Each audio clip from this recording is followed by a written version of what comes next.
Viral के साथ भी लग के आ जाता है। ठीक है, इकोलाई हमारी बॉडी के अंदर, सबसे पहले तो मैं आपको बता दूं कि हमारे इंसानों के अंदर या हमारे जानवरों के अंदर जितने भी हमारे पास एनिमल्स हैं उसमें 10 की पावर 5 या 10 की पावर 6 की उसमें रेंज में होता है, यानी कि 1 लाख से 10 लाख तक हमारे पास बैक्टीरिया हैं। अस्सलाम वालेकुम दोस्तों, उम्मीद है आप सब खैरियत से होंगे भाईजान। वैसे तो थंबनेल आपने देख लिया होगा कि हम आज किस बारे में बात करने वाले हैं। तो सबसे पहले तो मैं ये बताऊं कि ये एक इसको जो है ना साइलेंट जो है ना किलर भी बोलते हैं, और दूसरे लफ्ज़ में इसको एक मिसाल देसी वर्ड्स में ये बोलते हैं कि भाई जैसे हम किसी इंसान की मैं एग्जांपल दे देता हूँ, हम बोलते हैं ना यार बहुत ही कोई चिपकने वाला इंसान है, जान ही नहीं छोड़ता है ये वो, वैसे ही इसकी मिसाल दी जाती है इस बीमारी, ये जो बेसिकली हम बात करने वाले हैं अब कि वो क्यों आती है, किन वजह से आती है और इसको किस तरीके से मैनेज करना है। हमें कैसे पता चलेगा कि किन फैक्टर्स की वजह से हमारे पास ये बीमारी आ रही है और इससे किस चीज़ों से निकलना है, कैसे निकलना है। और अगर आने वाले वक्तों में वाकई में फार्मिंग में ये मुश्किलात बढ़ते जाएंगी तो उसको किस तरीके से हमने बेहतर करना है, क्योंकि रेट दिन ब दिन नीचे होते जा रहे हैं और जो है हमारे पास फार्मिंग जो है वो कम होते जा रही है, प्रोडक्शन नीचे डिक्रीज़ होते जा रही है, तो उसको किस तरीके से देखना है, तो आज की वीडियो में हम डिस्कस करने वाले हैं। तो यार सबसे पहले मैं अगर मैं बात करूं तो बेसिकली इसको इकोलाई का जो साइंटिफिक नेम है वो है इशर्चिया कोलाई। ठीक है जी, बेसिकली इसको साइंटिफिक नेम में ये कहा जाता है और अदर वर्ड्स में जो है एक देसी वर्ड्स में या आप ये समझे कि कॉमन वर्ड्स में जल्दी से जो बोला जाता है शॉर्ट फॉर्म में, उसका नाम है इकोलाई। अब ये किन वजूहात की वजह से आ जाती है, क्या ये वाकई में इतनी नुकसानदेह है, इसको किस तरीके से हमने जो है वो प्रिवेंशन करनी है, किस तरीके से इसके साथ ट्रीटमेंट करना है, किस तरीके से अपने परिंदे को बचाना है, तो आज की वीडियो में जो है हम बात करने वाले हैं। सबसे पहले मैं बात करूं तो ये जो है बेसिकली रॉड शेप में होता है। दूसरी बात ये कि ये जो है हमारे पास जो है वो ग्राम नेगेटिव है। दो तरीके से हमारे पास बैक्टीरिया होते हैं, एक होता है कि ग्राम नेगेटिव, एक होता है ग्राम पॉजिटिव।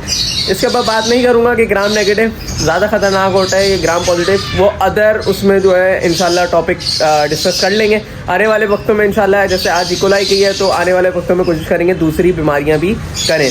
अब ये किन वजूहात की वजह से आती हैं तो वो जो है ना फैक्टर्स जो है ना वो डिस्कस करने वाला हूँ आप। तो यार सबसे पहले जो है ना हमने शेड से शुरुआत करी है और शेड से मैं बताऊँगा कि बेसिकली ये बैक्टीरिया मैंने आपको बताया है कि ये जो है ब्रॉड शेप है, रॉड शेप है, इसके अलावा ग्राम नेगेटिव है और इसको साइंटिफिक नेम में इशर्चिया कोलाई बोलते हैं।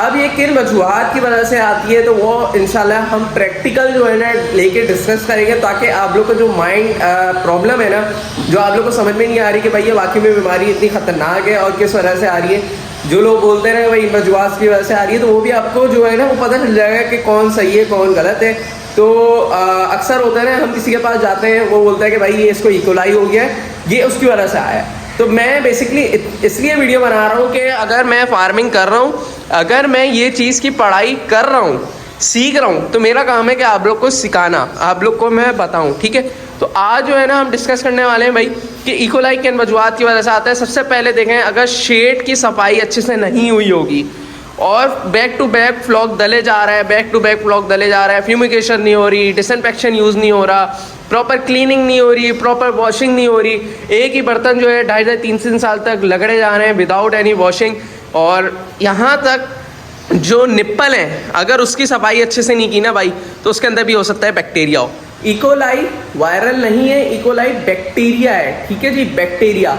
इकोलाई वायरल के साथ भी लग के आ जाता है। ठीक है, इकोलाई हमारी बॉडी के अंदर, सबसे पहले तो मैं आपको बता दूं कि हमारे इंसानों के अंदर या हमारे जानवरों के अंदर जितने भी हमारे पास एनिमल्स हैं उसमें 10 की पावर 5 या 10 की पावर 6 की उसमें रेंज में होता है, यानी कि 1 लाख से 10 लाख तक हमारे पास बैक्टीरिया हैं और ये बैक्टीरिया हमारे इंटेस्टाइन में और एनिमल के इंटेस्टाइन में होते हैं। ठीक है जी, साथ साथ पिक्चर्स भी आ रही होंगी ताकि आप लोग को आसानी हो। कुछ जो है वो माशाल्लाह से हमारे पास आउट ऑफ कंट्री के हैं, ओवरसीज़ हैं, तो उनके लिए मैंने ये वीडियो बनाई है ताकि आप लोगों को पता चलते रहे कि बेसिकली ये किन वजूहात की वजह से आ रही है। तो थोड़ा सा जो है ना मैंने कोशिश करी है कि टारगेट ऑडियंस जो है ना दोनों को मैं करूं, जो हमारे पास जो ओवरसीज़ हैं उनके लिए भी आसानी हो कि कम से कम वो जो है इंग्लिश में जो आ रही है ना चीज़ें वो देख लें एटलीस्ट, तो उनको थोड़ा सा जो है ना कंसंट्रेशन करने में आसानी हो जाएगी, उनका कॉन्सेप्ट जो है वो क्लियर हो जाएगा।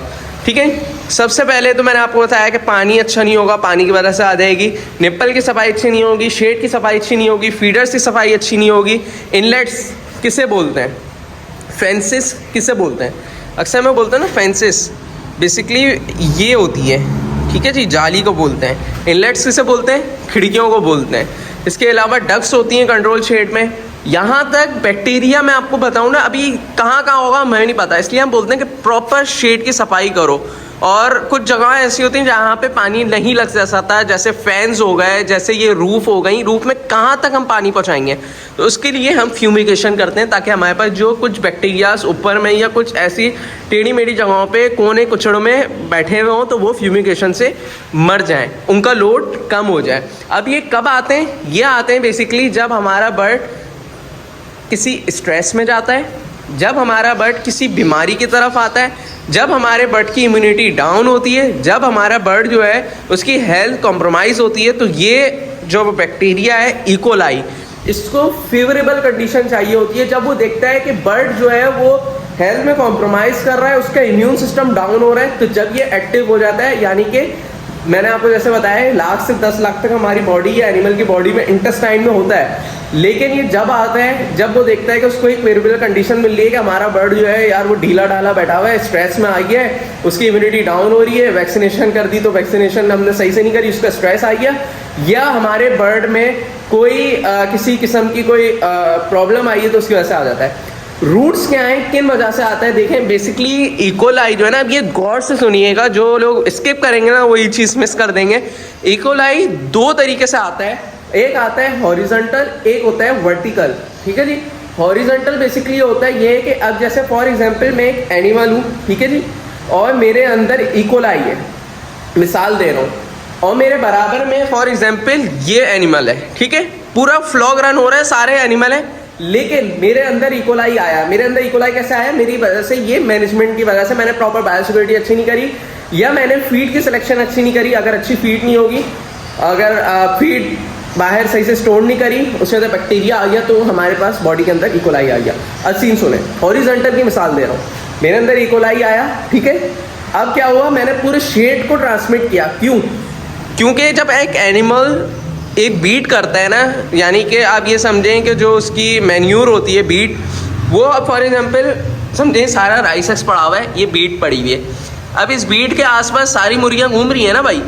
अब ये जो होगा ना, वो ये होगा कि अगर इस बीट के ऊपर उसने चोंच मार दी या वो साथ रह रहे, तो वो जाहिर सी बात है बैक्टीरिया उनके ऊपर ट्रांसमिट हो जाएगा, उनके अंदर ट्रांसफ़र हो जाएगा। तो ये होता है हॉरिजॉन्टल, यानी कि फ्लॉक टू फ्लॉक या एनिमल टू एनिमल जो ट्रांसफ़र हो रहा है, यानी कि हॉरिजॉन्टल, उसको हॉरिजॉन्टल बोलते हैं। वर्टिकल ऐसा होता है कि वर्टिकल यानी कि जो पेरेंट से आ रहा हो, यानी कि मेरा जो ब्रीडर फ्लॉग है उसके अंदर इकोलाई आ गया, तो उसमें क्या होगा कि जो अंडे दे रही है, तो बेसिकली उसके अंदर भी इकोलाई आ गया, तो मेरे पास जो चिक निकल रहा है उसके अंदर भी इकोलाई आ गया। अब इकोलाई शुरू में किस तरीके से पता चलेगा हमें कि देखिए, जब बर्ड हमारा, मैंने हमेशा से बोला है कि जब थोड़ा सा वीक हो रहा हो, पोस्टमार्टम की तरफ जाया करें। सबसे पहले स्क्रीन पे आ रहा होगा कि इसमें जो हमें पता चलता है ना, वो पता चलता है जो इंटेस्टाइन की झिल्ली होती है ना, उसके अंदर झाग आना शुरू हो जाएगा, उससे हमें पता चल जाएगा कि हमारे बर्ड में इकोलाई आ रहा है। आहिस्ता आहिस्ता करके वो तमाम ऑर्गन्स को टारगेट करता है। पहले वो इंटेस्टाइन में ही रहता है और उसका मकसद इंटेस्टाइन ही होता है।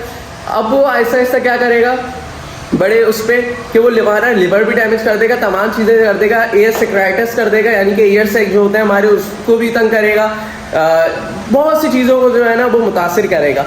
अब ये अंदर की बॉडी की मैं आपको बात बता रहा हूँ। अब होता ये है कि जो अक्सर मैंने सुना, आपने सुना होगा कि मैं भी डिस्कस करता हूँ, अर्ली चिक मोर्टेलिटी, वो यही होता है कि जो हमारे पास वर्टिकल ट्रांसमिट हो रही होती है ना, उसमें हमारे पास अर्ली चिक मोर्टेलिटी या हमारे पास ये शेड की वजह से भी आ जाता है। वो होता है ये कि हमारे पास जो है ना अंडे की जर्दी जो है वो सही से जो है ना डिसॉल्व नहीं हो रही होती है। हमने जो है एंटीबायोटिक इतनी ज़्यादा दी हुई होती है, इतनी प्रेशर दी हुई होती है कि वो हमारे पास जो हम सबको पता है कि बैक्टीरिया जो है हमारी बॉडी के अंदर वो अच्छे भी हैं। अब ज़्यादा हम लोग एंटीबायोटिक यूज़ करते हैं, जिसकी वजह से हमारे पास जो अच्छे बैक्टीरिया होंगे ना हमारी बॉडी के अंदर, माइक्रोफ्लोरा, वो डिस्टर्ब हो जाएंगे, वो हमारे पूरे ख़त्म ही हो जाएंगे। तो जाहिर सी बात है उनको फेवरेबल कंडीशन मिल जाएगी, इकोलाई हो गया या जिस तरीके से माइकोप्लाज्मा साल्मोनेला, बहुत से ऐसे हैं, उसकी वजह से हमारे पास जो है ना ये डिजीज़ आने शुरू हो जाएगी। हमारे पास जो है ना ये बैक्टीरिया इनको फेवरेबल कंडीशन बोलेगी, और ये इतनी तेज़ी से स्प्रेड होते हैं बैक्टीरिया कि आप यकीन करें कि गैस भी नहीं कर सकते, क्योंकि ये बहुत तेज़ी से कॉलोनीज़ बनाने लग जाते हैं। तो भाई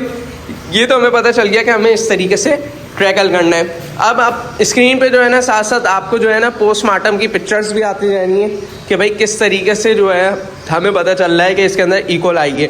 प्रिवेंशन मैंने आपको बता दी, ठीक है। अब मैं आपको बताता हूँ कि हमने किस तरीके से पहचानना है। ये मैं उनके लिए वीडियो बना रहा हूँ जिन्होंने 1000, 2000, 3000 बर्ड्स रखे हुए और किसी और से ले रहे हैं। बेशक चूजा हमसे नहीं ले, किसी और से लें, लेकिन मैं उनके लिए वीडियो बना रहा हूँ। ये हर ब्रीड के ऊपर है, चाहे फैंसी हो चाहे कुछ भी हो, क्योंकि ये बीमारी हर चीज़ में होती है। अब इसको करना है किस तरीके से है भाई कि आपने सबसे पहले चूज़े का टेस्ट करवा देना है कि अगर इसके अंदर चूज़ा है के अंदर इकोलाई है तो उसको किस तरीके से लेके चलना है, और अगर नहीं है तो उसको किस तरीके से।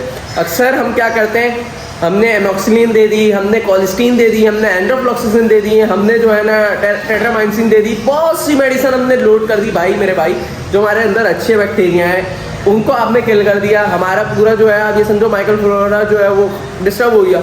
अब हमने इसको किस तरीके से करना है, हमने सिंपल अपने बर्ड्स को हमेशा से प्रोबायोटिक पे रखना है और बायोसिक्योरिटी अच्छी रखनी है। हम ट्राइफिल क्यों आपको रिकमेंड करते हैं कि मेरे भाई एंटीबायोटिक की तरफ इतना ज़्यादा नहीं जाए, एंटीबायोटिक ब्रॉड स्पेक्ट्रम यूज़ कर लो तो ज़्यादा बेहतर है। आप लोग क्या करते हो कि आप लोग 3-3, 4-4, 5-5, 6-6 मेडिसिन यूज़ कर लेते हो। शुरू में ही आप अपने बर्ड को आदी कर देते हो कि भाई वो एक चीज़ से जो है ना आने वाले वक्तों में अगर खुदा ना खास्ता बर्ड में बीमारी आई तो वो उससे रिकवर भी नहीं होगा। तो इसलिए मेरे भाई कोशिश करो कि जिस तरीके से हम बताते हैं उस तरीके से लेके चलो, ठीक है।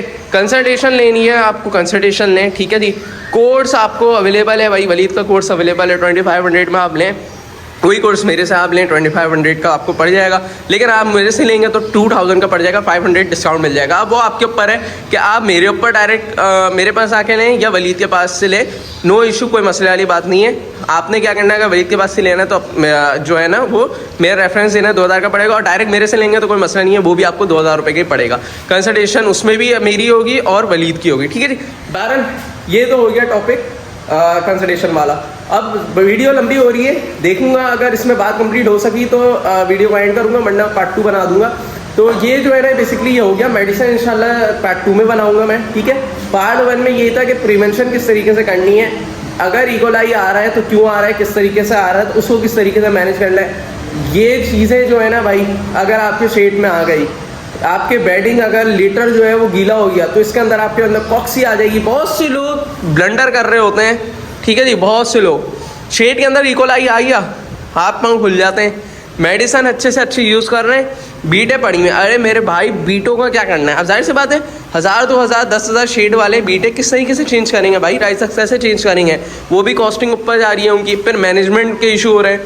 भाई स्प्रे नहीं रोको, डिसइंफेक्ट यूज़ करते रहो, यूज़ करते रहो, यूज़ करते रहो। उससे क्या होगा, अगर आपका बर्ड एक बार डिस्टर्ब है ना तो वो दूसरों को डिस्टर्ब करेगा, लेकिन कम करेगा। उसको आप पता है किस तरीके से करेंगे। मिसाल के तौर पे 10 बर्ड डिस्टर्ब है मेरे पास, और ये इन जगह ये मेरे पास ये बर्ड्स थोड़े सेफ हैं, क्योंकि वो शुरू में ही पता चल गया। अब हुआ क्या कि मेरे पास जो है ना वो बीटें पड़ी नहीं है, मेरा बर्ड जो आपने डिसइंफेक्ट यूज़ नहीं किया, कुछ भी नहीं किया, जो है ना हमारा बर्ड जो है वो भी अफेक्ट हो रहा है उससे। जब हम इसको डिसइंफेक्ट कर देंगे, अब क्या होगा, इकोलाई का लोड कम से कम होगा, बैक्टीरिया का लोड कम से कम होगा। समझ रहे हैं ना मेरे बात, कि इन्वायरमेंट में लोड कम से कम होगा। तो भाई यही है, इस तरीके से लेके चलें। इतनी ज़्यादा कोई रॉकेट साइंस नहीं है। हमेशा से बोलता हूँ बायोसिक्योरिटी अच्छी रखें, बायोसिक्योरिटी अच्छी रखें, बाकी अल्लाह ताला अपने हिफ्ज़ व अमान में रखें।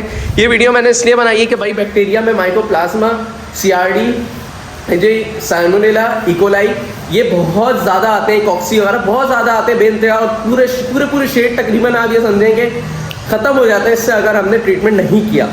क्योंकि इसमें स्नीजिंग हो रही होती है, इसमें रफल फैदर्स हो जाते हैं, इसके अंदर हमारे पास हाई फीवर हो जाता है, हमारे पास जो है ना बहुत से इशू आ रहे होते हैं, रेस्पिरेटरी इशू आ रहे होते हैं, हेड स्वेल हो जाता है, आई स्वेल हो जाती है। तो इसको इस तरीके से भाई मेरे भाई लेके चलें। इसको बिल्कुल भी आप लोग जो है मजाक नहीं समझे, बड़े ख़तरनाक जानलेवा चीज़ है और बहुत तेज़ी से स्प्रेड होती है। और इसको जो है ना बस इस तरीके से आप लोग ने लेके चलना है, प्रिवेंट करें अपनी चीज़ों को और कोशिश करें अच्छी जगह से फीड का इस्तेमाल करें। फीड मिल है तो फीड मिल से खुद जाके लें। कोशिश करेंगे शॉप वालों से, अगर कोई शॉप वालों से ले रहा है तो बहुत की कोई अच्छी शॉप हो, ऐसे आड़ी टेढ़ी जगह से नहीं लें। जो आपके पास आपको बताओ कि भाई वाकई में अच्छी कंपनी की फीड यूज़ कर रहा है उससे लें। और दूसरी बात ये कि मेडिसिन कोशिश करें कि किसी कंसंट्रेशन लेके लेना है, आप किसी से कंसल्टेंट ले लें, लेकिन खुद से आप यूज़ ना करो, क्योंकि ये चीज़ें जो है ना बड़ी इशू हैं। क्योंकि जो हम ट्राइफल यूज़ करते हैं ना वो हमारे पास माइक्रोफ्लोरा की बिल्कुल भी नहीं है, ठीक है जी। वो हमारे पास माइक्रोफ्लोरा को बिल्कुल भी टारगेट नहीं करता। जो ट्राइफल है ना बेसिकली वो कुछ जगहों पे जो है ना वो अच्छी चलती हैं, इसलिए मैंने आपको बताया कि वो माइक्रोफ्लोरा को टारगेट नहीं करती, बाकी सारी चीज़ें करती हैं। और एक बात ऐसे देखिए, जब हमारे पेट में अच्छे बैक्टीरिया डिस्टर्ब ख़त्म हो जाएंगे, मर जाएंगे ज़्यादा एंटीबायोटिक की वजह से, तो जब ये चीज़ें निकल के आने लग जाएंगी और ऑटोमेटिकली हमारे पेट के अंदर जब अच्छे बैक्टीरिया नहीं होंगे तो वो उससे लड़ भी नहीं सकते। तो आई होप कि आपको ये जो है ना आज की वीडियो जो है ना समझ में आई होगी, एक अच्छा टॉपिक लगा होगा।